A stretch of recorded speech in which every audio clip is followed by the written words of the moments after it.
Hey guys, Rafaelina here. Welcome back to my channel, and welcome to my channel if you are new here. Thank you so much for tuning in. So it's been a while. It's been over a year since my last video, and I have a lot to update you guys on. I can't wait for my future videos. I can't wait to update you guys on what I have had going on within the past year and why I took a little break. So this video will be a little update from my first video from when I quit social work.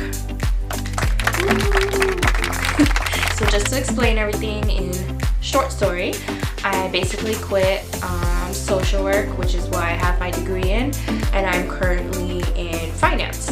I work from home and I have never had any experience in any finance positions before, and so I want to give you guys some quick tips on what I did basically to be in this position now. My number one tip is to network. Network. Anyway, so yes, I basically just talked to whoever asked me, okay, what do you do now since you moved to Florida? And I basically told them I hated everything that I was doing within my career. When you network with whoever it is, it doesn't have to be like professional. When people say network, they think like going to meetings and things like that.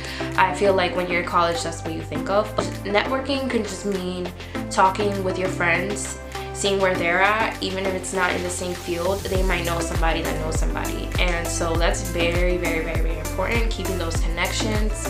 And so that's how I basically started my road into finance. I had a friend that knew his cousin that was working as a manager in this bank. It was a very entry-level position, and that will go hand in hand with my second tip, which is start at the bottom if you have to. I took I wouldn't say a huge pay cut, but it was definitely a pay cut from what I was getting in social work. And if you know, social work, like I said in my first video, does not pay. So imagine from going from what I was getting paid to social work to getting a pay cut from that. So yeah, it was a little tough. I would say that even though I was getting paid less, I was so much happier. It was a work from home position. I feel like it gave me a foot in the door. And that's very important, because now that I have that on my resume, I can apply to other positions that pay more, just look better on my resume in general, and can connect me to different people within that network. So definitely start at the bottom. Don't be scared. Most importantly, if it makes you feel happy and a little bit more free, then that's all that matters. So think about it that way. I don't know how to explain the feeling of how I felt when I took that position. Even though I was getting paid less, it just felt like relief, like honestly. So moving on to the last tip. Very important. When you are applying to positions on Indeed or wherever it is that you're applying, LinkedIn, you have to look at the job description and check which keywords they're using, and then adjust your resume to match those keywords. And I know it sounds like a lot of work to adjust your resume every single time that you're applying to every new position, but just if you know that you're applying to a specific job title, for example, just adjust that resume for that job title and have it saved. And then if you are applying to different job titles, for example, just make sure that you change it for that one and have different resumes. You can have a resume for if you're applying to HR, if you're applying to finance, whatever it is.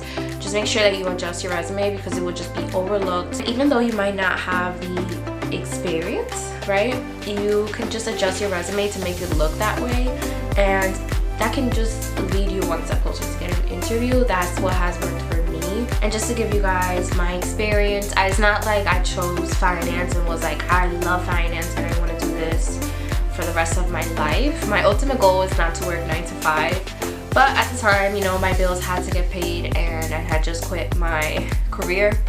And so when that opportunity fell in my lap, I have friends that are also into finance, and they're doing pretty good for themselves, and so I took that opportunity in that entry-level position, and now 2 jobs later I'm in a pretty good stable position that pays me well and I like doing. That's why I made this video, just to show you guys what has worked for me and to hopefully give you some tips for your change if you are making that change in your life right now. I hope you guys enjoyed this video and I hope my tips help you in the future. Comment below if you guys are thinking of making this change. If there's anything else you guys want me to give you any more tips on, let me know. Subscribe, and thank you guys for tuning in, and stay tuned for my next video.